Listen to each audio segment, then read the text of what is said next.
We are going to go all over the world, pulling together, pulling our paddle through the water. We were born to do this. That's the truth. One of the protesters is We're going to go all over the world, singing together. We were born to do this. That's the truth. Okay. And our children's children.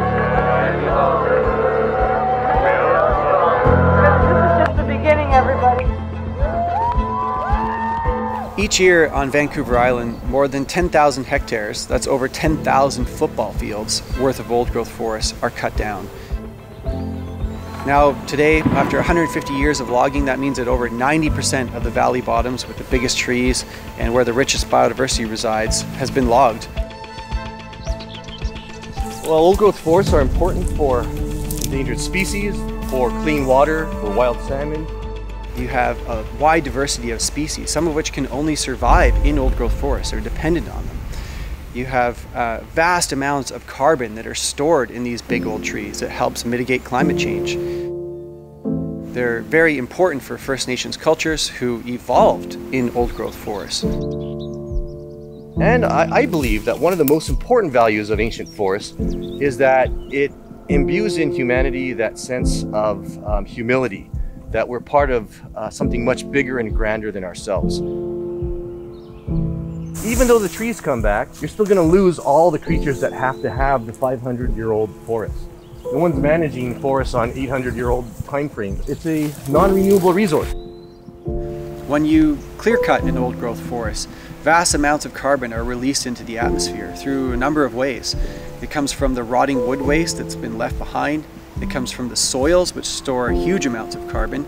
And actually, not much of the wood that is taken out of a clear cut is actually stored in any form of long-lasting wood product, especially compared to the life of these trees.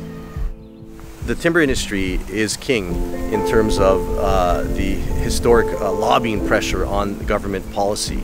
And because of that, it's been very hard to protect these high productivity old growth forests, the places with the greatest timber value. So last year, the BC government, they went around to communities across British Columbia and talked to thousands of people about how old-growth forests should best be managed in the province. They received thousands and thousands of submissions, and in April they submitted a report and their recommendations to the province on how BC should best manage old-growth. Out of the 14 recommendations that they made, the single most important one was that we need to change the paradigm of forestry. The way we do it is not a science. It's a practice that was defined by industrial exploitation. Even if you follow the rules to a T right now, it's still okay, technically, to cut down a tree that's over 1,000 years old, a tree that's as wide as your living room. The real crux of the issue is that the rules themselves just aren't strong enough. It's about the teacher, the healer, the visionary, and the leader. Spring, summer, fall, winter.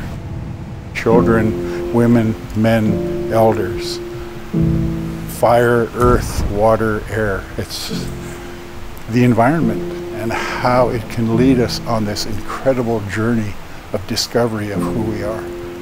And that's what you're looking at with old growth forests. It's an old spiritual way of connecting to one another as family. We're all in this canoe together, and the canoe is Mother Earth.